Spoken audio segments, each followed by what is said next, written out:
പ്രിയരെ നമസ്കാരം. എല്ലാവർക്കും ഹൃദ്യമായ ഓണാശംസകൾ. മാസങ്ങൾ നീണ്ട കനത്ത മഴയ്ക്കും ദുരിതങ്ങൾക്കും ശേഷം ആകാശ നീലിമയും പച്ചപ്പും വയലേലകളും നിറഞ്ഞൊഴുകുന്ന തോടുകളും ഉപേക്ഷിച്ച് കാലവർഷം വിട പറയുമ്പോൾ ദൈവത്തിൻ്റെ സ്വന്തം നാടെന്ന നാട് ഓണത്തിൻ്റെ വരവോടെ പുതിയ ആവേശവും ഉന്മേഷവും വീര്യവും കൊണ്ട് അടയാളപ്പെടുത്തുന്നു.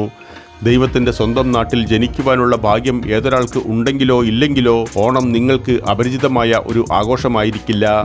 വായുവിലെ ആവേശം, മണ്ണിലെ ഒരുമയുടെ ഉയർന്ന ചൈതന്യം, ആകാശത്തിലെ ആഹ്ലാദത്തിൻ്റെ പ്രതിധ്വനിക്കുന്ന മഹത്വം എന്നിവ അനുഭവിക്കാൻ ആരും തയ്യാറാവും. ഭാരതത്തിലെ ഓണത്തിൻ്റെ കൗതുകമുണർത്തുന്ന കഥകളിലേക്കും പുറപ്പെടുന്ന ആരവത്തിലേക്കും ഏവർക്കും ഹൃദ്യമായ സ്വാഗതം. ആദ്യം നമ്മൾ പരിശോധിക്കുന്നത് ഓണാഘോഷം എന്തെന്നതാണ്. കേരളത്തിലെ ഏറ്റവും വലുതും പ്രാധാന്യമുള്ളതുമായ ഹൈന്ദവ സാംസ്കാരിക ഉത്സവമാണ് ഓണം. എന്നാൽ പോലും ഭാരതത്തിലുടനീളവും ലോകത്തിൻ്റെ ചില ഭാഗങ്ങളിൽ പോലും ഓണത്തിൻ്റെ അടയാളങ്ങൾ നമുക്ക് കണ്ടെത്തുവാനാകും. ചടുലമായ ഈ ഉത്സവം യഥാർത്ഥത്തിൽ കൊയ്ത്തുത്സവമായാണ് മലയാളി സമൂഹം ആഘോഷിക്കുന്നത്. ഇതൊരു ഉത്സവം മാത്രമാണെന്ന് കരുതരുത്. വാസ്തവത്തിൽ എല്ലാ പ്രായത്തിലുള്ള ആളുകളും വംശീയ അതിർത്തികൾ ലംഘിച്ച് തങ്ങളുടെ ഇതിഹാസ രാജാവായ മഹാബലിയുടെ ഗൃഹപ്രവേശം ആഘോഷിക്കാൻ ഒത്തുചേരുന്ന ഏറ്റവും വലിയ സാംസ്കാരിക പരിപാടിയാണിത്. ദൈവവും മനുഷ്യരും തമ്മിലുള്ള അദൃശ്യമായ ബന്ധം നിങ്ങൾക്ക് എപ്പോഴെങ്കിലും അനുഭവപ്പെട്ടിട്ടുണ്ടോ? എങ്കിലതിന് കേരളത്തിൻ്റെ നാടാണ് സാക്ഷി. തങ്ങളുടെ ദൈവത്തിലുള്ള ആളുകളുടെ ഉയർന്ന ചൈതന്യത്തെയും അചഞ്ചലമായ വിശ്വാസത്തെയും ഓണം പൂർണ്ണമായും ചിത്രീകരിക്കുന്നു. ഓണത്തിൻ്റെ അർത്ഥം എന്താണ്? മുന്നോട്ട് പോകുന്നതിന് മുൻപ് ആദ്യമായി ഓണത്തിൻ്റെ അർത്ഥം എന്താണെന്ന് പരിശോധിക്കാം. ഏതൊരു ഉത്സവമായിക്കൊള്ളട്ടെ, അതിൻ്റെ പേരിന് പിന്നിൽ ഒരു പ്രത്യേക കാരണമുണ്ട്. അതുപോലെ തന്നെ കേരളത്തിലെ ഓണത്തിനും ഒരു വ്യക്തമായ കാരണമുണ്ട്. ഓണം എന്ന വാക്കിൻ്റെ അർത്ഥം എന്താണെന്നും ഓണം ഏത് ഭാഷയിൽ നിന്നുമാണ് എടുത്തിരിക്കുന്നതെന്നും നിങ്ങൾക്കറിയാമോ? ഓണം എന്ന വാക്ക് യഥാർത്ഥത്തിൽ ശ്രാവണം എന്ന സംസ്കൃത പദത്തിൽ നിന്നാണ് ഉത്ഭവിച്ചതെന്ന് വിശ്വസിക്കപ്പെടുന്നു. ഹൈന്ദവ പുരാണങ്ങളിലെ 27 നക്ഷത്രങ്ങളിൽ നിന്നുമാണ് തിരുവോണം എന്നും അറിയപ്പെടുന്ന ശ്രാവണം ഉത്ഭവിക്കുന്നത്. ദക്ഷിണേന്ത്യയിൽ ഭഗവാൻ വിഷ്ണുവുമായി ബന്ധപ്പെട്ട എല്ലാ കാര്യങ്ങളും പലപ്പോഴും തിരു എന്ന വാക്കിനാൽ അഭിസംബോധന ചെയ്യപ്പെടുന്നു. ഇവിടെ നിന്നാണ് ഓണം എന്ന വാക്ക് വന്നത്. കാരണം ഈ ഉത്സവം മഹാവിഷ്ണുവിനെ കുറിച്ചാണ്. ഓണത്തെക്കുറിച്ചുള്ള ചരിത്രവും അതുപോലെ പ്രാധാന്യവും നാം അറിഞ്ഞിരിക്കണം. നിങ്ങൾ ഒരു ചരിത്ര ഭ്രാന്തനാണെങ്കിൽ ഓണത്തിൻ്റെ കൗതുകപരമായ ചരിത്രം നിങ്ങളെ ശ്വാസം മുട്ടിക്കും. ചരിത്രം നിങ്ങൾക്കൊരു വിഷയമല്ലെങ്കിൽ അതിനെ അതിൻ്റേതായ രീതിയിൽ കാണുവാൻ ശ്രമിക്കുക. കാരണം ഇത് കൗതുകകരമായിരിക്കും. പുരാതന വേദ കാലഘട്ടം വിവരിക്കുന്ന നിഗൂഢതകളാൽ ഇഴചേർന്ന് ഭാരതീയ ഉത്സവങ്ങൾ അവരുടെ അതുല്യമായ ചാരുത ആഘോഷിക്കുന്നു. ഓണത്തിനും അങ്ങനെ തന്നെ. കേരളം ഭരിച്ച കാലത്തെ മഹാബലി രാജാവിൻ്റെ കഥയാണിത്. അദ്ദേഹം ദയയുള്ളവനും സദ്ഗുണസമ്പന്നനും കേരള ചരിത്രത്തിലെ ഏറ്റവും വലിയ രാജാവുമായി അറിയപ്പെട്ടിരുന്നു. മഹാബലി രാജാവ് ആരായിരുന്നു എന്നും ഇവിടെ പ്രതിപാദിക്കേണ്ടതുണ്ട്. ഐതിഹ്യമനുസരിച്ച് മഹാബലി ഒരസുര രാജാവും വിഷ്ണുവിൻ്റെ തീവ്ര ഭക്തനുമായിരുന്നു. അദ്ദേഹം ശക്തനും ദൈവങ്ങളെപ്പോലും കീഴടക്കിയതായും പുരാണങ്ങൾ വിവരിക്കുന്നു. ദേവന്മാരുടെ തോൽവിക്ക് ശേഷം എല്ലാ ദേവന്മാരും ചേർന്ന് സർവശക്തനായ മഹാവിഷ്ണുവിനോട് സഹായം തേടി. അവരുടെ അഭ്യർത്ഥന പ്രകാരം മഹാവിഷ്ണു ഒരു കുള്ളൻ ബ്രാഹ്മണന്റെ വേഷം ധരിച്ച് മഹാബലിയുടെ രാജ്യത്ത് ഭിക്ഷയ്ക്കായി വന്നു. മഹാവിഷ്ണു രാജാവിനോട് വെറും 3 അടി ഭൂമി മാത്രം ചോദിച്ചപ്പോൾ രണ്ടാമതൊന്ന് ആലോചിക്കാതെ സമ്മതം നൽകുന്നു. മഹാവിഷ്ണുവായ വാമനൻ തൻ്റെ ആദ്യ 2 ചുവടുകളിൽ ഭൂമിയും സ്വർഗവും മുഴുവൻ അളക്കുകയും 3ാമത്തെ അടിക്കായി എന്തെങ്കിലും നൽകണമെന്ന് രാജാവിനോട് അഭ്യർത്ഥിക്കുകയും ചെയ്യുന്നു. 3ാം ഘട്ടത്തിനായി അസുരരാജാവ് സ്വയം സമർപ്പിച്ചു. ഭഗവാൻ അദ്ദേഹത്തിനെ പാതാളത്തിലേക്ക് ചവിട്ടിത്താഴ്ത്തി. ആ പ്രവൃത്തിയാൽ മഹാവിഷ്ണു അദ്ദേഹത്തിൻ്റെ കുലീനതയിൽ സന്തുഷ്ടനാവുകയും വർഷത്തിലൊരിക്കൽ തൻ്റെ രാജ്യം സന്ദർശിക്കുവാനുള്ള വരം നൽകുകയും ചെയ്യുന്നു. മഹാബലി രാജാവ് തൻ്റെ രാജ്യം സന്ദർശിക്കുമെന്ന് വിശ്വസിക്കപ്പെടുന്ന വർഷത്തിലെ ഏറ്റവും നല്ല ദിവസമാണ് തിരുവോണം. എന്തുകൊണ്ടാണ് നമ്മൾ ഓണം ആഘോഷിക്കുന്നതെന്നും പ്രസക്തമായ വസ്തുതയാണ്. ഈ ഉത്തരത്തിലേക്ക് കടക്കുന്നതിന് മുൻപ് മറ്റൊരു കാര്യം കൂടെ നമ്മൾ ഉണരേണ്ടതുണ്ട്. എന്തുകൊണ്ടാണ് ദീപാവലി ആഘോഷിക്കുന്നത്? അല്ലെങ്കിൽ എന്തിനാണ് ഹോളി ആഘോഷിക്കുന്നത്? അല്ലെങ്കിൽ അത്യധികം സന്തോഷത്തോടെ ആഘോഷിക്കുന്ന മറ്റേതെങ്കിലും ഉത്സവമായിക്കൊള്ളട്ടെ, ഓരോന്നും ഓരോരോ പ്രത്യേക പ്രാധാന്യമുള്ളവയായിരിക്കാം. അല്ലെങ്കിൽ ഒരു പ്രത്യേക സംഭവത്തെ അനുസ്മരിപ്പിക്കുന്നതായിരിക്കാം. ഓണം എന്ന ഉത്സവവും ഒരു അപവാദപരമല്ല. അതിൻ്റെ പ്രാധാന്യം പ്രഖ്യാപിക്കാൻ അതിൻ്റേതായ മഹത്വപ്പെടുത്തുന്ന ചരിത്രമുണ്ട്. പറഞ്ഞതുപോലെ മഹാബലി രാജാവിൻ്റെ ചൈതന്യത്തിൻ്റെ ഗൃഹപ്രവേശത്തെ അടയാളപ്പെടുത്തുന്നതിനാണ് ഓണാഘോഷം ആഘോഷിക്കുന്നത്. മനുഷ്യനും ദൈവവും തമ്മിലുള്ള അഭേദ്യമായ ബന്ധത്തിൻ്റെ സാക്ഷ്യമാണ് ഈ സാംസ്കാരികോത്സവം. ഓണാഘോഷവേളയിൽ മഹാബലി രാജാവിനോടുള്ള ആളുകളുടെ തീക്ഷ്ണതയും ആവേശവും ഭക്തിയുടെ അങ്ങേയറ്റത്തെ രൂപമാണ്. ഓണം ഉത്സവം നടക്കുന്നതെപ്പോൾ? കാലവർഷ മാസങ്ങൾക്ക് ശേഷം നിങ്ങളുടെ ഗ്രാമങ്ങളിൽ നിന്ന് നിങ്ങൾ പുറത്തു പോകുന്നുവെങ്കിൽ ഓണം ഉത്സവത്തിൻ്റെ ആവേശം ഒരുപക്ഷെ നിങ്ങൾക്ക് നഷ്ടമാകും. അത് കാരണം ഓണം ആഗസ്റ്റിലോ സെപ്റ്റംബർ മാസത്തിലോ നിലവിൽ വരും. ഈ മഹത്തായ മഹോത്സവത്തിന് ഒരു നിശ്ചിത തീയതിയില്ല. മലയാളത്തിലെ പുതുവത്സരം ചിങ്ങമാസത്തോടെ ആരംഭിക്കുന്നു. അതിനാൽ ഓണം ഈ തീയതികളിൽ ഓരോ വർഷവും പരിശോധിക്കേണ്ടതുണ്ട്. എത്ര ദിവസമാണ് ഓണം ആഘോഷിക്കുന്നത് എന്നതും പ്രസക്തമാണ്. ഒരു വലിയ ഉത്സവ സമ്പ്രദായമായി ഗംഭീരമായി ആഘോഷിക്കപ്പെടുന്നു.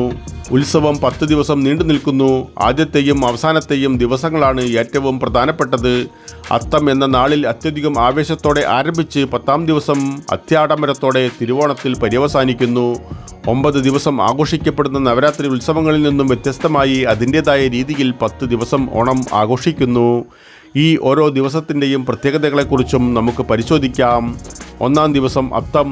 മഹത്തായ ഓണത്തിന് ഈ ശുഭദിനത്തിൽ തുടക്കമാകുന്നു. ആഘോഷത്തിൻ്റെ തീപ്പൊരി കേരളത്തിൽ സജീവമാകുന്ന ദിവസമാണ് അത്തം. അന്നു മുതലാണ് മഹാബലിയെ വരവേൽക്കുവാനുള്ള ഒരുക്കങ്ങൾ ആരംഭിക്കുന്നത്. കേരളമാകെ ആഹ്ലാദത്തിൻ്റെ നിഗൂഢ പ്രഭാവലയം പിടിമുറുക്കാൻ തുടങ്ങുന്ന ദിനമാണിത്. ആളുകൾ ഈ ശുഭദിനം തുടങ്ങുന്നത് അതിരാവിലെ കുളിച്ചൊരുങ്ങി ക്ഷേത്രങ്ങൾ സന്ദർശിക്കുന്നതിലൂടെയാണ്.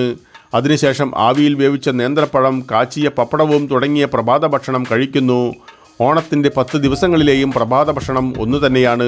പരമ്പരാഗത ഓണക്കോടികൾ ധരിക്കുകയും ആചാരങ്ങൾ അനുഷ്ഠിക്കുകയും ചെയ്യുന്നു. പൂക്കളത്തിൻ്റെ തുടക്കമാണ് അത്തം എന്ന പ്രധാന പരിപാടി. ഈ പൂക്കളം മഹാബലി രാജാവിനെ വരവേൽക്കുന്നതിൻ്റെ അടയാളമാണ്. ആളുകൾ അവരുടെ വീടുകൾ അലങ്കരിക്കുന്നു. പ്രത്യേകിച്ചും പ്രവേശന ഭാഗങ്ങൾ മഞ്ഞ പൂക്കളാൽ അലങ്കരിക്കുന്ന രചനകളെയാണ് പൂക്കളം എന്ന് വിളിക്കുന്നത്. മഞ്ഞ നിറത്തിലുള്ള 10 വളയങ്ങളിലാണ് പൂക്കളം എപ്പോഴും രൂപകൽപ്പന ചെയ്യാറുള്ളത്. ഈ 10 വളയങ്ങൾ ഹിന്ദുമതത്തിലെ 10 ദൈവങ്ങളെ പ്രതിനിധീകരിക്കുന്നു. തിരുവോണം എത്തുമ്പോഴേക്കും പൂക്കളത്തിൻ്റെ വലിപ്പവും രചനയുടെ വൈഭവവും വർദ്ധിപ്പിക്കുന്നു. മഹാവിഷ്ണുവിൻ്റെയും മഹാബലിയുടെയും പ്രതിമയും എല്ലാ വീടുകളിലും സ്ഥാപിക്കും. 2ാം ദിവസം ചിത്തിര. ഓണത്തിൻ്റെ 2ാം ദിവസം ചിത്തിര എന്നറിയപ്പെടുന്നു. ആളുകൾ അന്നും അവരുടെ പതിവ് പ്രാർത്ഥനയും പ്രഭാതഭക്ഷണവും ഉപയോഗിച്ച് ഈ ദിവസവും ആരംഭിക്കുന്നു. ഈ ദിവസത്തെ അടയാളപ്പെടുത്തുന്ന ആചാരമൊന്നുമില്ലെങ്കിലും ആളുകളിൽ ആനന്ദം നിറഞ്ഞിരിക്കുന്നു. പൂക്കളത്തിൽ കൂടുതൽ രൂപകൽപ്പനകൾ പെൺകുട്ടികളെ തിരക്കുള്ളവരാക്കുന്നു. സ്ത്രീകൾ അവരുടെ വീടുകൾ അലങ്കരിക്കാൻ തുടങ്ങുന്നു. എല്ലാറ്റിനുമുപരി അവർക്ക് തങ്ങളുടെ പ്രിയപ്പെട്ട രാജാവായ മഹാബലിയെ സ്വാഗതം ചെയ്യണം. അന്നേ ദിവസം സാധനങ്ങൾ വാങ്ങിക്കുന്നതിനുള്ള പട്ടിക തയ്യാറാക്കുന്നതും വരും ദിവസങ്ങളിലേക്ക് എല്ലാവരെയും സജീവമായി നിർത്തുന്നതിനാവശ്യമായ കാര്യങ്ങൾ ആസൂത്രണം ചെയ്യുന്നതും ചിത്ര ദിവസത്തിലാണ്. ഒറ്റ വാക്കിൽ പറഞ്ഞാൽ കുടുംബത്തിൽ എല്ലാവരുടെയും ദീർഘകാല ആവശ്യങ്ങൾ നിറവേറ്റുന്ന ദിവസമാണ് ചിത്തിര. 3ാം ദിവസം ചോതി എന്ന ഓണത്തിൻ്റെ 3ാം ദിവസം കുട്ടികൾക്ക് ഏറെ പ്രിയപ്പെട്ട ദിവസമാണ്. സാധന സാമഗ്രികൾ വാങ്ങുന്ന ദിവസമാണെന്ന് ചോതിനാളിൽ വിപണികൾ പൊട്ടിത്തെറിക്കുന്നത് കാണാൻ കഴിയും. ഈ ദിവസം കുട്ടികൾക്കും മുതിർന്നവർക്കും ജോലിക്കാർ ഉൾപ്പെടെയുള്ള എല്ലാവർക്കും ഓണസമ്മാനങ്ങൾ വാങ്ങുന്നു. ചോതി ദിനത്തിൽ സാധനങ്ങൾ വാങ്ങുന്നതിനുള്ള അവസരം നഷ്ടപ്പെടുത്തരുത്. പരമ്പരാഗത കാര്യങ്ങൾ നിറഞ്ഞ ചടുലമായ വിപണി തീർച്ചയായും നമ്മളെ വിസ്മയിപ്പിക്കും. പണം ചിലവഴിക്കുമ്പോൾ പിശുക്ക് കാണിക്കരുത്. 4ാം ദിവസം വിശാഖം. തിരുവോണത്തിന് ദിവസങ്ങൾ ബാക്കി നിൽക്കുന്തോറും ആഹ്ലാദത്തിൻ്റെ തുള്ളിച്ചാടലിൽ മുങ്ങിത്താഴുന്നവരുടെ എണ്ണം കൂടും. 4ാം ദിവസം പുതിയൊരു സന്തോഷത്തോടെ ആരംഭിക്കുന്നു. സാധനങ്ങൾ വാങ്ങിക്കൂട്ടി ഇപ്പോൾ ഗംഭീരമായ ആഘോഷത്തിന് ഒരുങ്ങുവാനുള്ള സമയമാണ്. ഇടിമുഴക്കമുള്ള സംഭവങ്ങളും പ്രവർത്തനങ്ങളും ഒരുക്കിയാണ് വിശാഖം അടയാളപ്പെടുത്തിയിരിക്കുന്നത്. വിശാഖം കഴിഞ്ഞാൽ ആളുകളുടെ തട്ടകത്തിൽ മുഴുവൻ ഓണാഘോഷത്തെക്കുറിച്ചല്ലാതെ മറ്റൊന്നിനെക്കുറിച്ചും അവർ സംസാരിക്കാറില്ല. 5ാം ദിവസം അനിഴം. വലിയൊരു ദിവസം വന്നിരിക്കുന്നു. ഈ ദിനത്തിൽ നിലംപൊത്തുന്ന ആഘോഷത്തിൻ്റെ അരിവുകൾ സമുദ്രമായി മാറുകയും ജനങ്ങളിൽ അടങ്ങാത്ത ആഹ്ലാദം പകരുകയും ചെയ്യുന്നു. അനിഴത്തിൽ വിനോദ പരിപാടികൾ നടക്കുന്നു. എല്ലാറ്റിലുമുപരി സ്നേക്ക് ബോട്ട് റേസാണ് നയനാനന്ദകരമായ കാഴ്ച. വള്ളംകളി എന്നും അറിയപ്പെടുന്ന ഈ ഗംഭീരമായ സംഭവം നടക്കുന്നത് പമ്പയുടെ തീരത്താണ്. ഇവിടെ ഓണം വള്ളംകളി എന്നും അതിനെ വിളിക്കുന്നു. മത്സരത്തിൻ്റെ ആവേശത്തെ വിസ്മരിക്കുക. അതിന് തൊട്ടു മുൻപ് ഗാംഭീര്യത്തോടെ തുഴയുന്ന വള്ളങ്ങളുടെ കണ്ണഞ്ചിപ്പിക്കുന്ന അലങ്കാരങ്ങൾ ഏതൊരാളെയും ആകർഷിക്കും. ധോത്തിയിലും തലപ്പാവിലും പങ്കെടുക്കുന്നവരുടെ പരമ്പരാഗത കാഴ്ചകൾ നിങ്ങളെ ഭാരതീയ സംസ്കാരത്തിൻ്റെ അജ്ഞാതമായ ഒരു സമുദ്രത്തിലേക്ക് തള്ളിയിടും. അടുത്തതായി വരുന്ന സ്നേക്ക് ബോട്ട് റേസിംഗ് അഥവാ വള്ളംകളി ഒരാളിൽ ആവേശ തിരമലകൾ ഉയർത്തുന്നതാണ്. 6ാം ദിവസം തൃക്കേട്ട. തിരക്കേറിയ ഒരു ദിവസത്തിന് ശേഷം തൃക്കേട്ടയിൽ സ്വസ്ഥത എടുക്കാം. കാരണം ഈ ദിവസത്തേക്ക് പ്രത്യേകിച്ച് പ്രവർത്തനങ്ങളൊന്നുമില്ല. എന്നാൽ പോലും ഓണാഘോഷത്തിൻ്റെ പ്രതിധ്വനിപ്പിക്കുന്ന ആഘോഷം സിരകളിലൂടെ കടന്നു പോകുന്നു. കുടുംബങ്ങളിൽ നിന്ന് അകന്നു കഴിയുന്ന ആളുകളെ ഇതവരുടെ ഭവനങ്ങളിലേക്ക് തിരികെ വിളിക്കുന്നു. തൃക്കേട്ട സാധാരണയായി കുടുംബ സംഗമത്തിനായി നീക്കിവച്ചിരിക്കുന്ന ഒരു ദിവസമാണ്. ആളുകൾ അവരുടെ പ്രിയപ്പെട്ടവരെയും ബന്ധുക്കളെയും കാണുകയും സമ്മാനങ്ങൾ പരസ്പരം കൈമാറുകയും ചെയ്തുകൊണ്ട് ഒരുമിച്ച് ആ ദിനം ആഘോഷിക്കുന്നു. എണ്ണിയാൽ ഒടുങ്ങാത്ത വിഭവങ്ങൾ ആഘോഷത്തിൻ്റെ ആനന്ദം ഇരട്ടിയാക്കുന്നു. ഇളം പൂക്കളാൽ തീർത്ത പൂക്കളത്തിൻ്റെ വിസ്മയിപ്പിക്കുന്ന രൂപകൽപ്പനകൾ തൃക്കേട്ടയുടെ മഹത്വം അങ്ങേയറ്റം വർദ്ധിപ്പിക്കുന്നു. 7-ാം ദിവസം മൂലം. 7-ാം ദിവസമാകുമ്പോഴേക്കും കേരളത്തിൻ്റെ ഓരോ മുക്കും മൂലയും ഉല്ലാസത്തിൻ്റെയും ഉജ്ജ്വല നിറങ്ങളുടെയും കൂടാരമാകും. സംസ്ഥാനമന്ന് മണവാട്ടിയായി അലങ്കരിക്കപ്പെടും. കമ്പോളങ്ങൾ ജനക്കൂട്ടത്താൽ നിബിഡമായി തീരും. ആളുകൾ തങ്ങളെ തന്നെ പരിഭ്രാന്തിയിലാഴ്ത്തുന്നു. ചോദ്യനാളിൽ എന്തെങ്കിലും വാങ്ങാൻ മറന്നു പോയിട്ടുണ്ടെങ്കിൽ അതിനുള്ള അവസാന ദിനമാണിന്ന്. അതിനുശേഷം ഓണത്തിൻ്റെ ആവേശം അതിൻ്റെ കൊടുമുടിയിലെത്തും. പാട്ടും നൃത്തവും പോലുള്ള സാംസ്കാരിക പരിപാടികൾ ഈ ദിവസം മുതൽ പല സ്ഥലങ്ങളിലും അരങ്ങുവാഴുന്നു. എല്ലാവരും അവരവരുടെ വീടുകൾ ഉജ്ജ്വലമായി അലങ്കരിക്കുവാൻ തുടങ്ങുന്നു. കൂടാതെ പുതിയതും കണ്ണഞ്ചിപ്പിക്കുന്നതുമായ രൂപമുള്ള പൂക്കളം 7-ാം ദിവസത്തിൻ്റെ പ്രൗഢി പൂർത്തീകരിക്കുന്നു. ഈ ദിവസത്തോടെ ഓണാഘോഷം അതിൻ്റെ നിറവിലാണ്. 8-ാം ദിവസം പോരാടം. ഓണത്തിൻ്റെ 8-ാം ദിവസമായ പോരാടത്തിൽ ഒരു സുപ്രധാന സംഭവം അരങ്ങേറുന്നു. ഈ ദിവസം കേരളത്തിലുടനീളമുള്ള കുടുംബങ്ങൾ അവരുടെ വീടുകളിൽ ഒരു പ്രത്യേക കളിമൺ പ്രതിമ സ്ഥാപിക്കുന്നു. സാധാരണയായി പിരമിഡാകൃതിയിലുള്ള ഈ പ്രതിമ മഹാബലി രാജാവിനെയോ വാമനനെയോ ചിത്രീകരിക്കപ്പെടുന്നു. ഈ ദിവസം മുതൽ ആ പ്രിയപ്പെട്ട വ്യക്തിയെ ഓണത്തപ്പനായി വിശേഷിപ്പിക്കുന്നു. ഈ പ്രതിമകളെ മാധുരം എന്നും വിളിക്കാറുണ്ട്. ആളുകൾ പൂക്കളത്തിൻ്റെ നടുവിൽ ഈ പ്രതിമകൾ സ്ഥാപിക്കുകയും കൂടുതൽ അണിഞ്ഞ് അലങ്കരിക്കുകയും ചെയ്യുന്നു. യഥാർത്ഥത്തിൽ ഈ ദിവസത്തോടെ ഓണം അലങ്കാരം പൂർണ്ണത കൈവരിക്കുന്നു. എല്ലാ ദിവസത്തെയും പോലെ പൂക്കളത്തിൻ്റെ വലിപ്പം കൂടിക്കൂടി വരുന്നു. 9-ാം ദിവസം ഉത്രാടം. ഓണത്തിൻ്റെ തലേന്നെത്തിക്കഴിഞ്ഞു. അതോടെ കേരളത്തിൻ്റെ ഓണാഘോഷത്തിൻ്റെ മഹത്തായ പ്രൗഢിക്ക് സാക്ഷ്യം വഹിക്കാൻ പോവുകയാണ്. അവരവരുടെ അലങ്കാരങ്ങളിൽ മിനുക്കുപണികൾ നടത്തുമ്പോൾ ആഘോഷത്തിൻ്റെ ആവേശം പത്തിവിടർത്തും. ഒരു മഹത്തായ കാർണിവൽ അന്തരീക്ഷം പിടിമുറുക്കുന്നു. കുടുംബങ്ങൾ അയൽവാസികളുടെ വീടുകൾ സന്ദർശിച്ച് അവിടുത്തെ മാധുര്യത്തെ വിലയിരുത്തുന്നു. ആചാരാനുഷ്ഠാനങ്ങൾ അനുസരിച്ച് അവയെ അലങ്കരിക്കുകയും വണങ്ങുകയും ചെയ്യുന്നു. അതിനുശേഷം കുടുംബങ്ങൾ മുഴുവൻ ഒരുമിച്ചിരുന്ന് ഭക്ഷണം കഴിക്കും. ഐതിഹ്യമനുസരിച്ച് മഹാബലി രാജാവ് തൻ്റെ പഴയ രാജ്യത്തിൽ എത്തുന്ന ദിവസമാണ് ഉത്രാടം. ഓണാഘോഷവേളയിൽ മരക്കൊമ്പുകളിൽ തൂങ്ങിക്കിടക്കുന്ന ചടുലമായ അലങ്കരിച്ച ഊഞ്ഞാലുകൾ കാണാം. 10-ാം ദിവസം തിരുവോണം.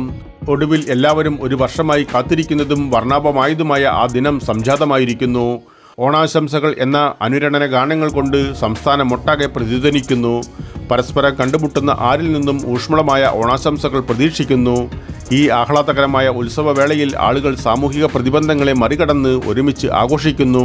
അതിരാവിലെ കുളിയോടെ വലിയ ആഘോഷം ആരംഭിക്കുന്നു. തുടർന്ന് വീട്ടിൽ പ്രത്യേക പ്രാർത്ഥനയും പ്രാദേശിക ക്ഷേത്ര സന്ദർശനവും. എല്ലാവരും ഓണക്കോടികൾ ധരിക്കുന്നു. ഒരാളില്ലാതെ ഓണാഘോഷ ചടങ്ങുകൾ പിന്തുടരുന്നു. എന്നിട്ട് പൂക്കളം കഴിഞ്ഞ 9 ദിവസത്തിലും കെങ്കേമമാക്കുന്നു. തുടർന്ന് മഹാബലിയുടെയും വാമനന്റെയും കളിമൺ പ്രതിമകൾ പൂക്കളത്തിന് മുൻപിൽ സ്ഥാപിക്കുന്നു. ഓണസദ്യ എന്നറിയപ്പെടുന്ന ഓണത്തിൻ്റെ മഹത്തായ വിരുന്ന് അതിൻ്റെ വശീകരിക്കുന്ന സുഗന്ധത്തോടെ വിളിക്കുമ്പോൾ ആ ദിവസം അതിൻ്റെ എല്ലാ മഹത്വത്തിലേക്കും പ്രവേശിക്കുന്നു. സാംസ്കാരിക നൃത്തങ്ങൾ, കാഴ്ചകൾ, കായിക മത്സരങ്ങൾ എന്നിവ ആഘോഷത്തിന് ആവേശം പകരുന്നു. സന്ധ്യ മയങ്ങുമ്പോൾ ഓണാഘോഷത്തിൻ്റെ ആരവമുയരുന്നു. 10 ദിവസം നീണ്ടു നിൽക്കുന്ന ഉത്സവം ഗംഭീരമായ രീതിയിൽ അവസാനിക്കുന്നു. ഇനി അറിയേണ്ടത് ഓണപരിപാടികളെക്കുറിച്ചാണ്. ഓണോത്സവത്തിൻ്റെ 10 ദിവസങ്ങൾ ആചാരങ്ങളും പാരമ്പര്യങ്ങളും സംഭവങ്ങളും തീർച്ചയായും ഉല്ലാസം നിറഞ്ഞതാണ്. കേരളത്തിൻ്റെ വർണ്ണരാജിയിൽ വ്യത്യസ്തമായ ചടുലതകൾ നിറയ്ക്കുകയും ഓണത്തെ സവിശേഷമായ ഒരു ഉത്സവമാക്കുകയും ചെയ്യുന്ന പ്രമുഖ ഓണാഘോഷ പ്രവർത്തനങ്ങളെ നമുക്ക് വിലയിരുത്താം. ഓണത്തിൻ്റെ ഒരു വലിയ സംഭവത്തിൻ്റെ പേര് ഉച്ചരിക്കുമ്പോൾ അതിനെ തൃപ്പൂണിത്തുറയുടെ അത്തച്ചമയം എന്ന് ഓണാഘോഷത്തിൻ്റെ തുടക്കത്തെ ഗംഭീരമായി രേഖപ്പെടുത്തുന്നു. പരമ്പരാഗത ഓണം മുതൽ വൈവിധ്യമാർന്ന കലാരൂപങ്ങൾ വരെ തൃപ്പൂണിത്തുറയിലെ രാജവീഥികളിൽ ഭാരത സംസ്കാരത്തിൻ്റെ ചടുലമായ മഴവില്ല് വരയ്ക്കുന്നു. ഇവിടെ അവർ വലിയൊരു തെരുവിൽ അണിനിരക്കും. പതിവ് ഓണവസ്ത്രങ്ങൾ ധരിച്ച് ആളുകൾ അവിടെ നമ്മെ വിസ്മരിപ്പിക്കുന്നു. വിനോദത്തിന് ആക്കം കൂട്ടാൻ സ്വർണ്ണവർണ്ണത്തിൽ അലങ്കരിച്ച രാജകീയ ഗജവീരന്മാർ മനുഷ്യരോടൊപ്പം തെരുവുകളിലൂടെ നടക്കും. സ്നേക്ക് ബോട്ട് റേസ് അഥവാ വെള്ളം കളി ഒഴിവാക്കാൻ കഴിയാത്ത ഒന്നാണിത്.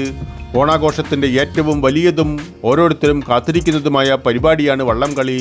വള്ളംകളി എന്ന പേരിൽ ഓണോത്സവ വള്ളംകളി പമ്പാ നദിയുടെ തീരത്ത് ആകർഷകമായ ഘോഷയാത്രയോടെ നടത്തപ്പെടുന്നു. അത്ഭുതകരമായി അലങ്കരിച്ച് നൂറുകണക്കിന് വള്ളങ്ങൾ വഞ്ചിപ്പാട്ടുകളുടെ താളത്തിൽ അസാധാരണമായി തുഴഞ്ഞു കയറുന്നത് കാണുന്ന ഹരം വേറെവിടെ കിട്ടാൻ. കൂടാതെ മാസ്മരിക സംഗീതവുമായി ചേർന്നുള്ള ദുന്ദുബിയുടെ മുഴങ്ങുന്ന ശബ്ദങ്ങൾ ഈ സംഭവത്തിന് മഹത്വം വർദ്ധിപ്പിക്കുന്നു. ഗ്രാൻഡ് ടൈഗർ ഡാൻസ് അഥവാ പുലിക്കളി പട്ടികപ്പെടുത്തുന്നതിൽ പ്രത്യേക പരിഗണന അർഹിക്കുന്ന മറ്റൊരു ഓണാഘോഷ പരിപാടിയാണ് പുലിക്കളി. അത് ഒരാളുടെ ഞരമ്പുകളിലെ രക്തത്തിൻ്റെ കുത്തൊഴുക്ക് വർദ്ധിപ്പിക്കുന്നതിൽ സംശയമില്ല. രസകരവും അത്ഭുതകരവും ആനന്ദകരവുമായ ഓണാഘോഷ പരിപാടികളിൽ അല്പം മുഴുകുവാനുള്ള സമയമാണിത്.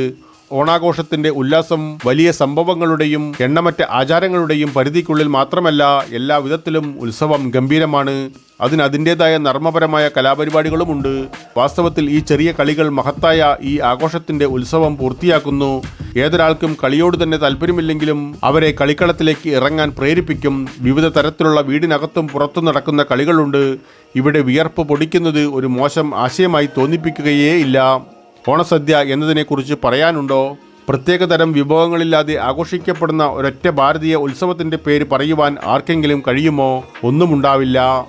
ഭാരതീയ ഉത്സവങ്ങൾ രുചിയുടെ കലവറകളാണ്. ദീപാവലിയുടെ മധുര പലഹാരങ്ങൾ മുതൽ ഹോളിയുടെ ഊർജ്ജസ്വലമായ വിഭവങ്ങൾ വരെ പരമ്പരാഗത പാചക രീതിയുടെ തനതായ വ്യാപനം ഓരോ ആഘോഷത്തിലും അവതരിപ്പിക്കുന്നു. വാസ്തവത്തിൽ ഈ പ്രത്യേക വിഭവങ്ങൾ ഓരോ ഉത്സവത്തിനും അതിൻ്റേതായ പ്രാധാന്യം നൽകുന്നു. ഓണാഘോഷ ഭക്ഷണ വിഭവങ്ങളെക്കുറിച്ച് പറയുമ്പോൾ ഉത്സവത്തിൻ്റെ ആഘോഷം പോലെ തന്നെ നിർദ്ദേശങ്ങളുടെ പട്ടിക വളരെ വലുതാണ്. 50ലധികം വിഭവങ്ങളാണ് ഓണത്തോടനുബന്ധിച്ച് ഒരുക്കുന്നത്. ഓരോ ദിവസവും പുതിയ പരിമളമായ വിഭവങ്ങളുടെ സുഗന്ധമായിരിക്കും ഓരോ വീടുകളിലും. എന്നാൽ പോലും ഓണസദ്യയുടെ അവസരത്തിൽ കുറഞ്ഞത് 11 മുതൽ 13 വിഭവങ്ങളെങ്കിലും ഉണ്ടായിരിക്കണം. ചോറ്, അവിയൽ, സാമ്പാർ, ഇഞ്ചിപ്പുളി, അച്ചാർ, അടപ്രഥമൻ, പപ്പടം, പഴം, വത്തൽ, നാലുകെട്ട്, കൂട്ടുകറി, കാളൻ, ഓലൻ, തോരൻ എന്നു തുടങ്ങി വിഭവങ്ങളുടെ കടലാണ്. ഓണം മതത്തിൻ്റെ അതിർവരമ്പുകൾ മറികടക്കുന്നു. പ്രാഥമികമായി മലയാളി സമൂഹത്തിൻ്റെ ആഘോഷമായ ഇത് എല്ലാ മതങ്ങളിലും പശ്ചാത്തലങ്ങളിലും ഉള്ള ആളുകളെ സ്വാഗതം ചെയ്യുന്നു. എല്ലാവരെയും ഉൾക്കൊള്ളുന്നതും സന്തോഷവും നൽകുന്ന ഒരു മതേതര ഉത്സവമാണിത്.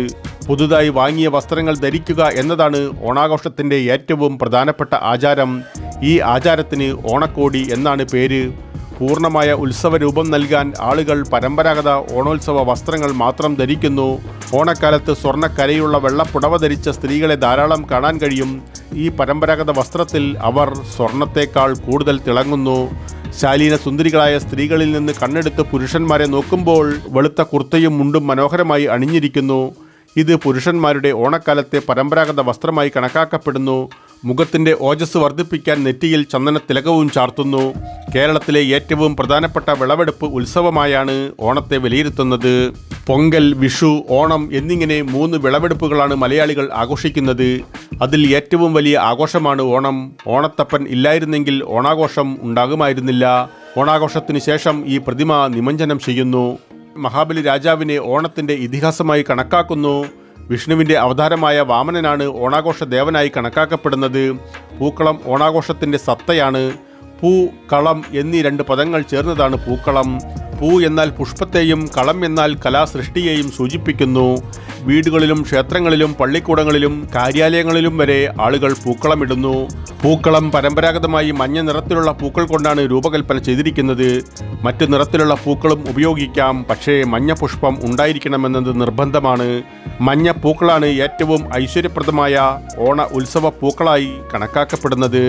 പ്രിയരെ, പല പല നാടുകളിലും പല പല വ്യത്യസ്ത രീതികളിലാണ് ഓണം ആഘോഷിക്കപ്പെടുന്നത്. നിങ്ങളുടെ നാടുകളിൽ ആഘോഷിക്കപ്പെടുന്ന ഓണത്തിൻ്റെ വൈവിധ്യമാർന്ന രൂപങ്ങളും ഇവിടെ രേഖപ്പെടുത്തുമെന്ന് പ്രതീക്ഷിക്കുന്നു. എല്ലാവർക്കും ഹൃദ്യമായ ഓണാശംസകൾ. പ്രിയരെ, വീഡിയോ കാണുന്നതോടൊപ്പം ചാനൽ വരിക്കാരാകുവാനും അറിയിപ്പുകൾ ലഭിക്കുന്നതിനായി കുടമണി ചിഹ്നം പ്രവർത്തനക്ഷമമാക്കുവാനും ഈ കഥയിൽ നിങ്ങൾ തൃപ്തരാണെങ്കിൽ നിങ്ങളുടെ ഇഷ്ടം അറിയിക്കുവാനും മറ്റുള്ളവരുമായി പങ്കുവയ്ക്കുവാനും മറക്കരുതേ പ്രിയ സുഹൃത്തുക്കളെ.